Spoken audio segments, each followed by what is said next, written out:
This call is now being recorded. Okay, Assalamualaikum and very good afternoon. So today kita akan tengok sambungan chapter 7, normal distribution. Kita ada lagi dua example. So example yang kedua, in a medical research, a new drug is being tested against a specific disease on humans.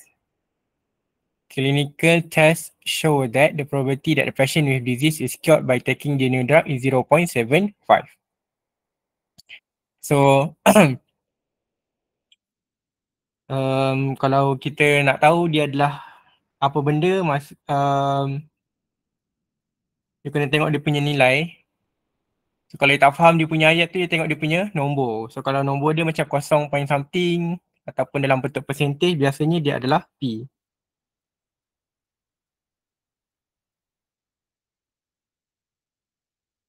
If 1000 patient are treated with the new drug, so 1000 adalah dia punya N lah. So N ni dia punya nombor yang boleh dikira. Maksudnya biasanya dalam whole number and dia besar lah nilai N ni. Find the value of N such that the probability that at least N patient will be cured is 0.8.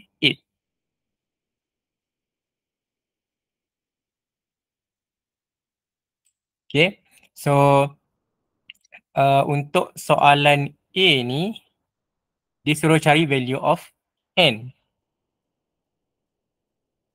Okay, walaupun dia ada N 1000 tu, tapi dia tak nak guna 1000 tu sebab yang ini dia kata berapa probability dia. So maksudnya dia bukannya N yang 1000 tu, tapi dia adalah dia punya probability. So maksudnya dekat sini dia nak cari X at least N patient. So paling kurang pun N. So dia punya probability adalah 0.8.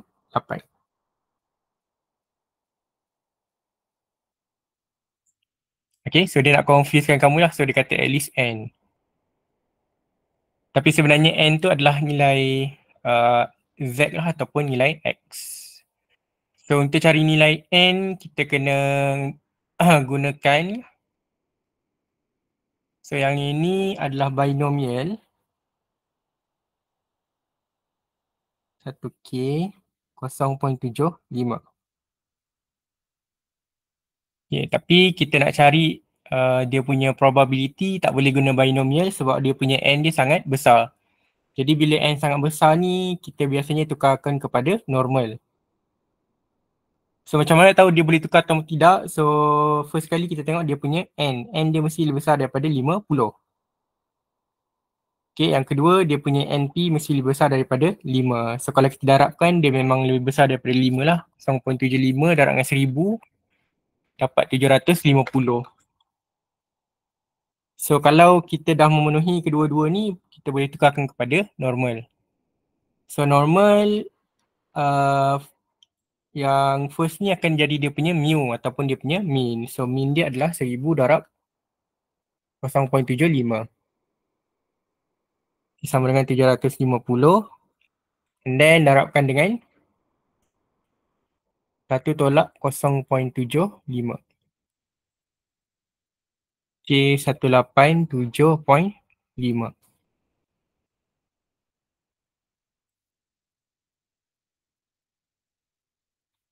So sekarang kita akan gunakan yang ini. Kita tidak lagi menggunakan binomial. Okay. So untuk cari X greater than equal to N sama dengan 0.8 ni. So yang ni kita akan gunakan, sebabkan kita gunakan normal ataupun kita tukarkan daripada binomial kepada normal. So benda yang pertama sekali kita kena buat CC lah. Okay, so kalau CC dia akan jadi probability of X. Tambah ke tolak Tambah kalau greater than tolak 0.5. Okay, greater than or equal to 0.5 N tolak 0.5. Sebab kita tak tahu lagi dia punya nilai N. Jadi kita letak N lah. N, oh buruk kan. N tolak 0.5 sama dengan 0.8. Okay, lepas buat sisi baru kita tukarkan kepada Z. So Z greater than or equal to, so X adalah N tolak 0.5. Tolakkan dengan dia punya mu dia 750 bahagi dengan sigma, which is 187.5. So ni adalah bersamaan dengan 0.8.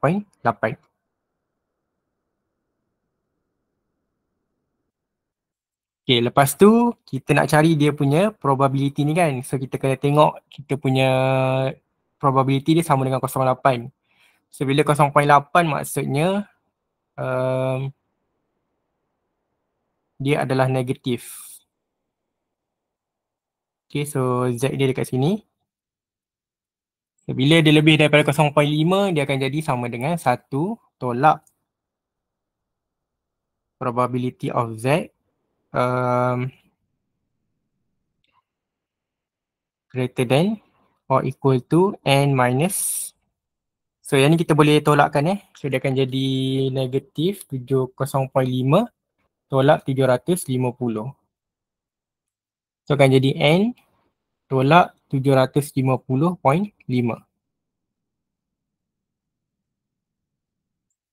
bahagi dengan punca kuasa 187.5.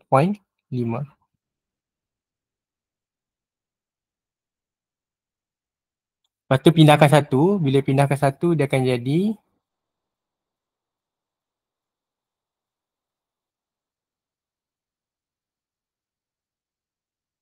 0.2 lah. Okay, and then barulah kita boleh refer dekat table. So yang ini sebenarnya dia adalah negatif.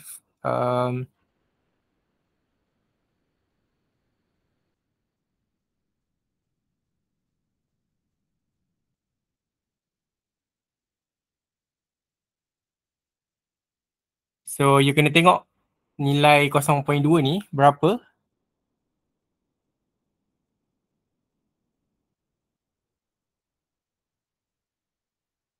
Okay, kita baca daripada dalam table 0.2. Ada tak 0.2?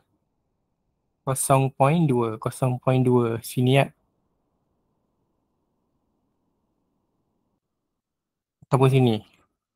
0.2 tolak 0.1937. 0.0023. So yang paling dekat adalah 0.2005 lah, which is 0.84. Okay, so daripada table kita tahu yang dia punya Z tu sebenarnya adalah bersamaan dengan 0.84. Okay, sambung kat bawah ni. Okay, from table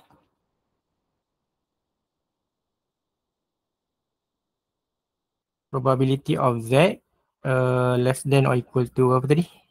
0.84 adalah bersamaan dengan 0.2. So kita compare lah yang ini dengan 0.84. So kita akan dapat N tolak 750.5 bahagi dengan punca kuasa 187.5 sama dengan, disebabkan dia dekat sebelah kiri ni, jadi kita kena letak negatif.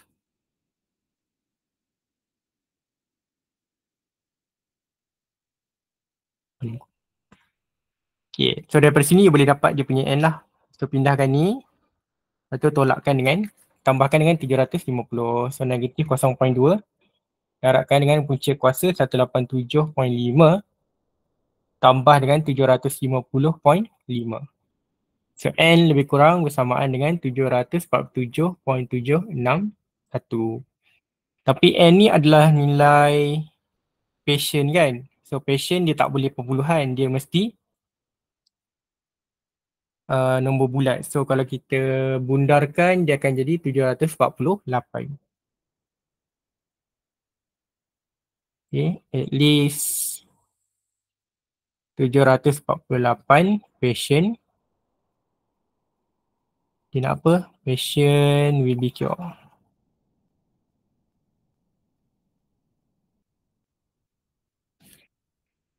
Okay. So yang ni dia complicated sikit lah, tapi tak apa, you salin je dulu. Nanti kalau jumpa soalan yang lebih kurang sama, you boleh refer dekat solution ni. Okay, and then soalan yang B, dia kata probability between 745 and 778. So kalau between, dia tak ada equal kan. 745 X 748.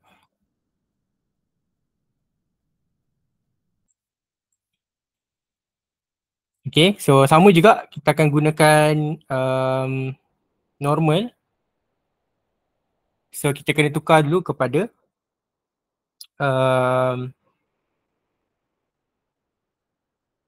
CC.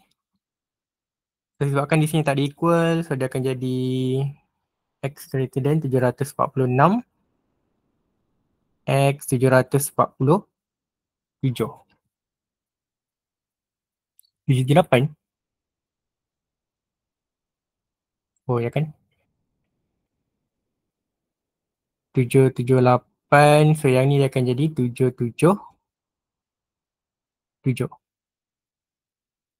Okay, lepas tu baru tukarkan kepada, so ini belum CC lah, tu baru kita buat CC dia.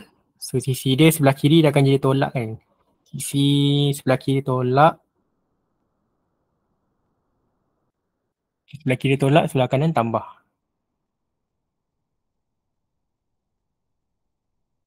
So dia akan jadi 745 tolak 746 tolak 0.5 jadi 745.5.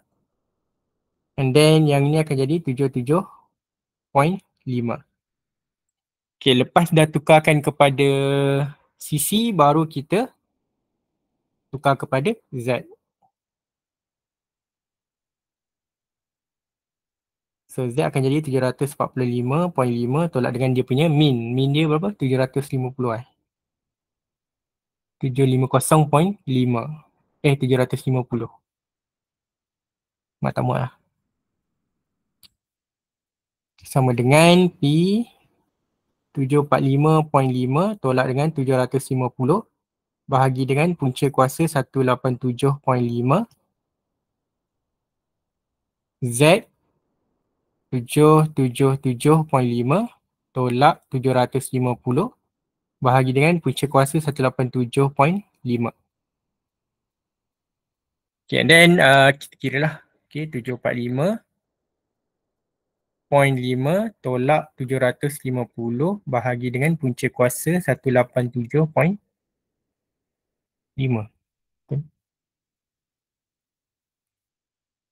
So kita nak baca table, so kita akan ambil 2 decimal places je lah. Negatif 0.33. Then 777.5 tolak 750 bahagi dengan punca kuasa 187.5. Is 2.01. Kalau salah bagi tahu And then kita nak baca table kan, nak baca table. So disebabkan sebelah ni negatif, positif, dia akan jadi 1 tolak Z greater than or equal to 0.33 tolak Z greater than or equal to 2.01. And then tengoklah table 0.33 dengan 2.01. 0.33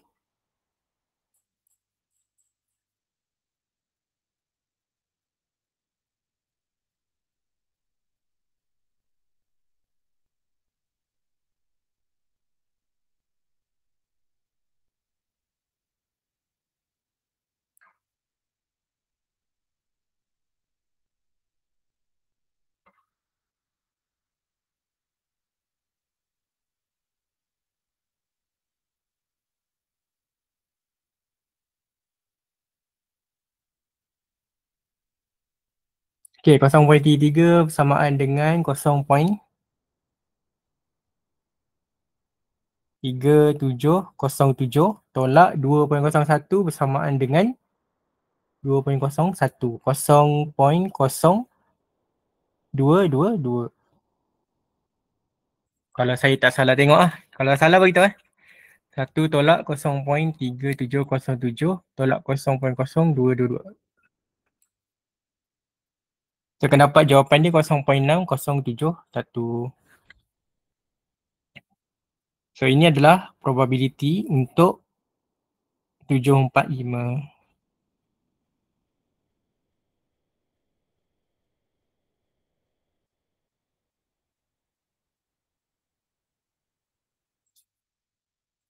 Okay.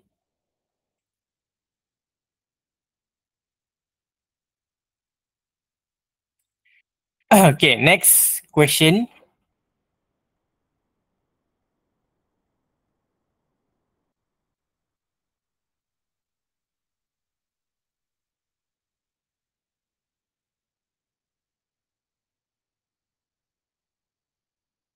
Okay, the next question. The mass of babies born in hospital is normally distributed with a mean of 2.8 kg and standard deviation of 0.4. So, yang ni memang dia dah bagi dalam normal lah. So, dia adalah X normally distributed, mean dia 2.8 and standard deviation dia 0.4 tapi kita ada kuasa 2. Find the probability that a baby born in the hospital has a mass exceeding 3 kg. So X melebihi. Exceeding tu maksudnya melebihi Melebihi 3.4. Okay, so bila dia dah, ni memang dah normal, jadi tak perlu nak tukar lagi kepada normal. So kita terus tukarkan kepada Z. So Z dah akan jadi berapa? Z greater than 3.4 tolakkan dengan 2.8 bahagi dengan punca kuasa 0.4.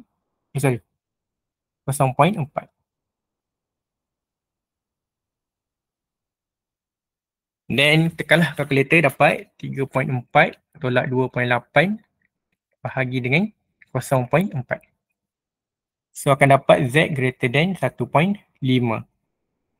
So ini boleh baca terus table sebab dia dah greater than. So 1.5 bersamaan dengan 0.0668.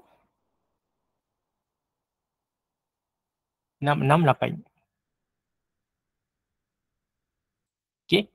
So untuk soalan A, I think dia straightforward je. Terus dapat jawapan. Question B, if 10 babies who are born in the hospital are picked at random, calculate the probability that at least one of the babies will have a mass exceeding 3.4 kg. So soalan dia nampak lebih kurang sama kan, which is mass dia exceeding 3.4 kg. Tetapi untuk soalan B ni dia kata dia nak 10 baby je. Okay, so dia nak 10 baby je. So maksudnya kita ada nilai N, which is sama dengan 10. So dia suruh cari probability that at least one of the babies will have a mass exceeding 3.4 kg. Okay, baca soalan dia betul-betul. Dia agak confusing dekat sini sebab sekarang ni kita punya N adalah sama dengan 10. So berapa dia punya probability kan? Sebab kalau ada N, dia mesti ada P. So you kena faham yang probability yang kita nak cari adalah mass exceeding 3.4 kg. So kita kena tahu berapa dia punya probability melebihi 3.4 kg. Okay, which is sebenarnya kita dah cari dekat A. Okay, so maksudnya dia punya P ni adalah bersamaan dengan 0.0668. Okay, so kenapa dia jadi macam ni? Sebab X ni adalah mass ataupun babies, mass exceeding 3.4 kg. Okay, so dia punya P dia akan jadi 0.0668 lah, which is yang kita dah cari dekat A. So probability yang dia nak cari adalah at least 1. Okay, paling kurang pun 1. So kalau paling kurang pun 1, dia akan jadi X.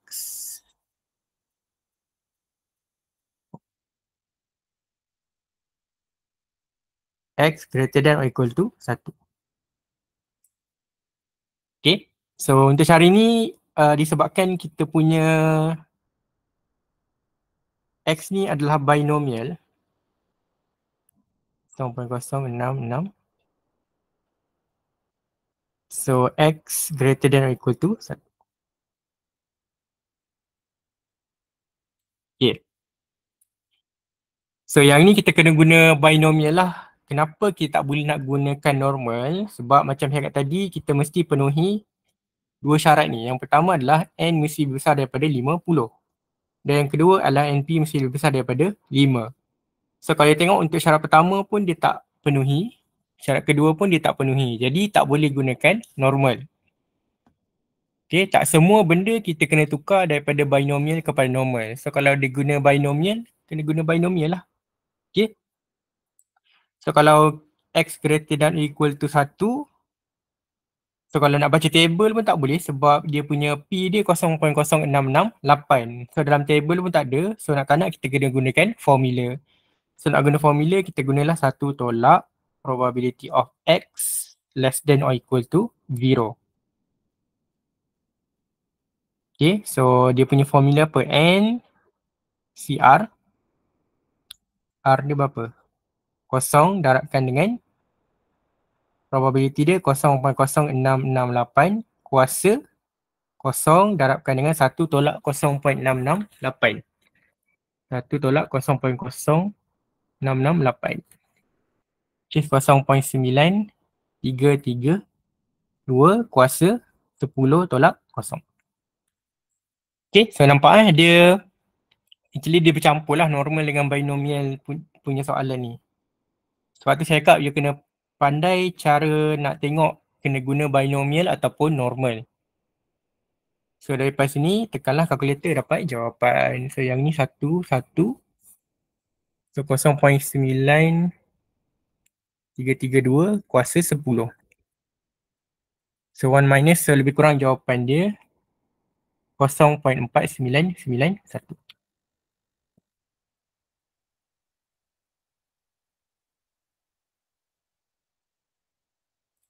Okay, and then soalan C.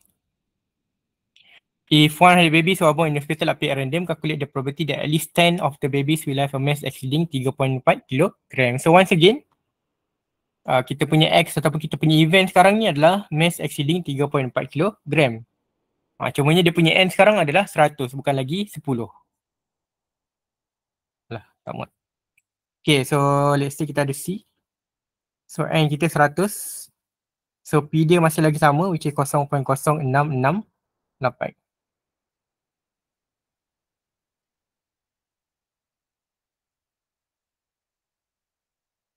Okay, saya buat kat sini lah. So dia adalah binomial 100 0.0668.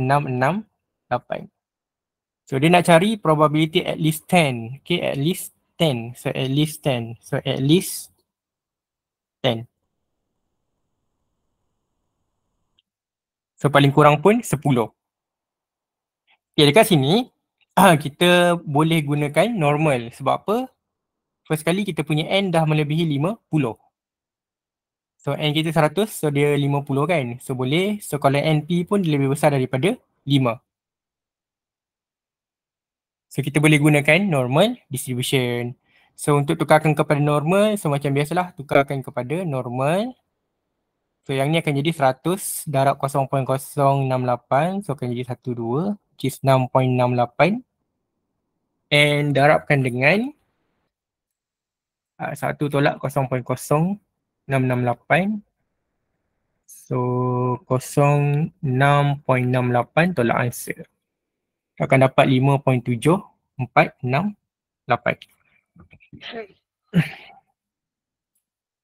Okay, lepas tu kita nak selesaikan ni. So macam biasalah first step kita kena letak CC. So bila greater than dia akan jadi tambah. Greater than. Tolak. So dia akan jadi tolak. So 10 tolak 0.5 jadilah 9.5. Lepas tu baru tukarkan kepada Z. So Z 9.5 tolak dengan mu 6.68 bahagi dengan punca kuasa 5.7468. Okay, 9.5 tolak 6.68 bahagi dengan punca kuasa 5.7464.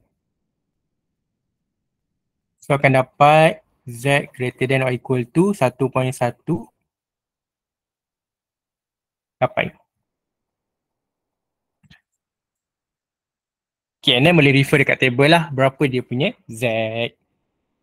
Okay, so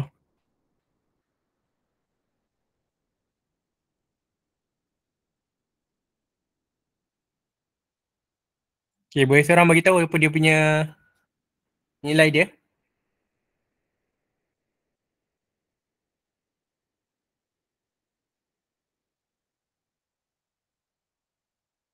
Kosong 0.1190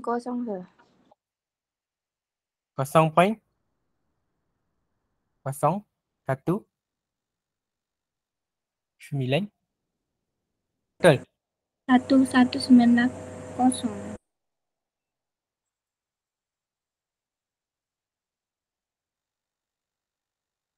Tak ada kosong Sally, satu. Sally. 0.1.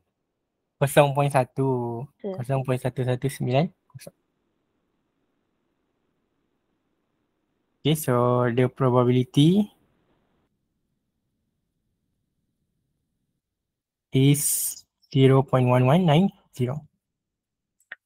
Okay. So itulah cara dia macam mana kita nak buat soalan nombor, example nombor 3. So kalau you tengok memang dia akan bercampur dengan apa, binomial dengan normal lah. So sebab tu you kena aware benda tu kita nak gunakan binomial ke nak gunakan normal. Walaupun soalan A kita dah guna normal, tapi soalan B kita guna binomial, soalan C kita guna binomial pergi kepada normal. Sebab dalam exam dia tak ada macam satu soalan tu binomial je ataupun satu soalan tu normal je. Tak, dia akan campur dengan yang lain. Okay, so habislah chapter 7.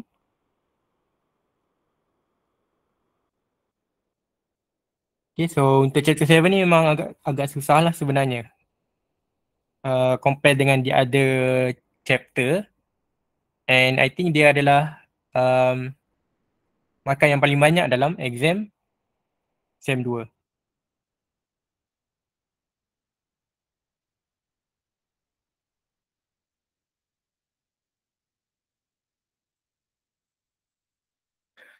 Okay, so ada masa lagi kita nak masuk sikit chapter yang terakhir iaitu chapter 8. So chapter 8 I think adalah yang paling senang sekali. Sebab kita hanya banyak menggunakan formula sahaja. Chapter 8 tajuk dia adalah correlation and regression. So dalam chapter ni akan ada dua subtopik. Which is linear correlation and simple linear regression. Okay, 8.1 and 8.2. Linear correlation and simple linear regression.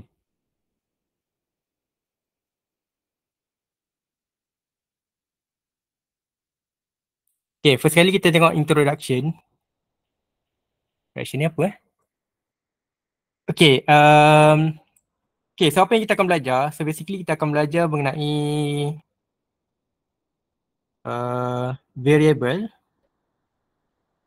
So variable ni basically ada dua lah. Benda ni tak sure you pernah belajar ke tidak. Tapi benda ni dia sangat-sangat berguna lah. Especially masa degree nanti. Okay, variable ni biasanya terbahagi kepada dua iaitu independent and dependent. Di mana independent ni adalah satu variable yang tidak maksudnya you yang pilih variable tu. Okay. Sebagai contoh. Okay, contoh variable independent adalah apa? Contohnya kita ada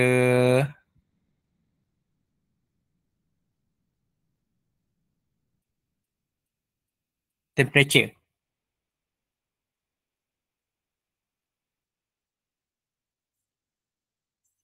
Okay, so Temperature ni adalah benda yang kamu kawal lah. Maksudnya katalah you nak buat satu kajian ataupun eksperimen and biasanya temperature, bukan biasanya, maksudnya kamu set lah temperature sama ada tinggi ataupun rendah ataupun sederhana.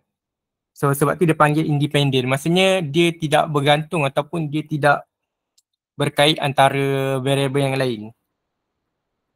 Okay, dependent ni adalah variable yang akan bergantung kepada kamu punya independent. Okay, sebagai contoh temperature.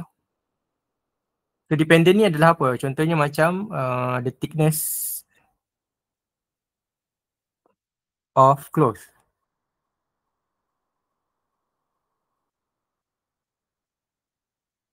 Okay, ketebalan baju.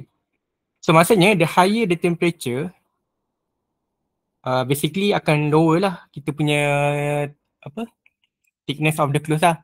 Tapi kalau temperature tu berkurang, thickness tu akan naik. Okay, nampak yang dependent ni dia akan bergantung kepada independent. Tapi independent ni tak bergantung kepada dependent. Maksudnya tak kisah pun kalau thickness tu. Sebab temperature ni kamu yang akan set ataupun kamu yang akan pilih. Cumanya and untuk independent ni biasanya kita akan letak sebagai X and dependent ni adalah sebagai Y. And kalau kita lukis dia punya graph, dekat sini biasanya X kan. So ini adalah dia punya independent dan ini adalah Y. So ini adalah kamu punya dependent variable. So benda ni adalah contohnya macam kat tadi kan, kalau dia punya X dia tinggi, dia punya Y dia akan rendah kan. Kalau tinggi, so dia akan rendah. So katalah kat sini. Sini, sini, sini, sini. So kalau you ambil, kalau ada pelajar yang ambil sains, mungkin dia pernah jumpa lah benda ni. So dia akan membentuk satu garisan lurus.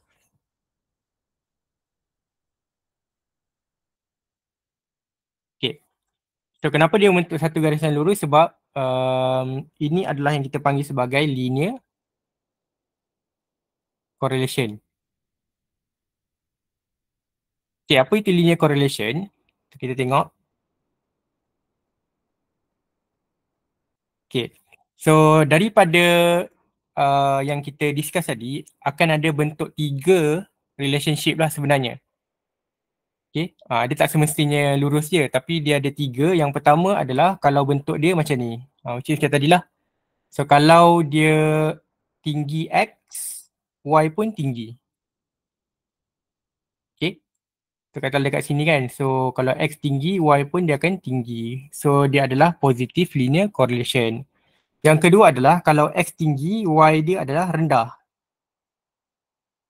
So ini kita panggil sebagai negative linear correlation. And kalau dia bentuk macam ni, dia scattered ni ataupun dia disperse ni, dia tak ada pattern, so dia adalah no correlation.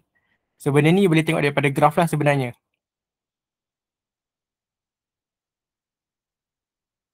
Okay, example yang pertama, based on the scatter diagram below, explain the relationship between the two variable. So macam mana kita nak decide, actually kamu boleh lukis dia punya straight line. Okay, so kalau you tengok, basically sebenarnya dia macam ni lah. Okay, so daripada sini kita boleh tengok dia punya relationship adalah negative linear correlation. Okay, so boleh terlihat ada relationship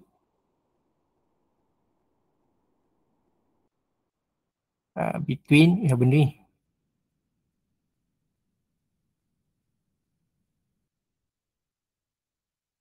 Okay, the relationship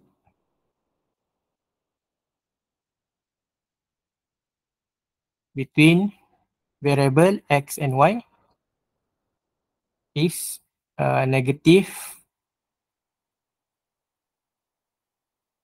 linear correlation.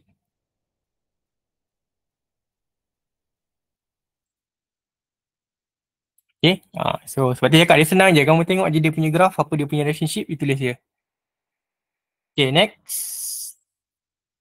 Okay, example yang kedua. So, sama juga, you tengok dia punya table, dia punya graph. So, kalau yang ni obvious lah, you boleh nampak dia positive linear correlation.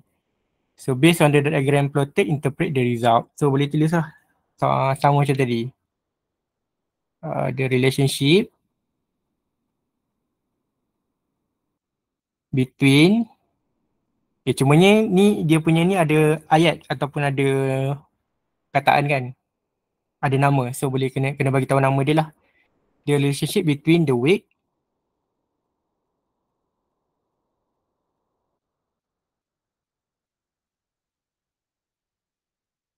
and the height is positive linear correlation.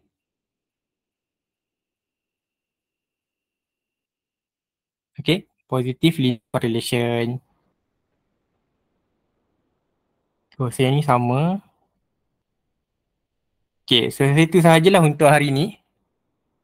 Next week after holiday baru kita masuk kepada correlation. Okay, so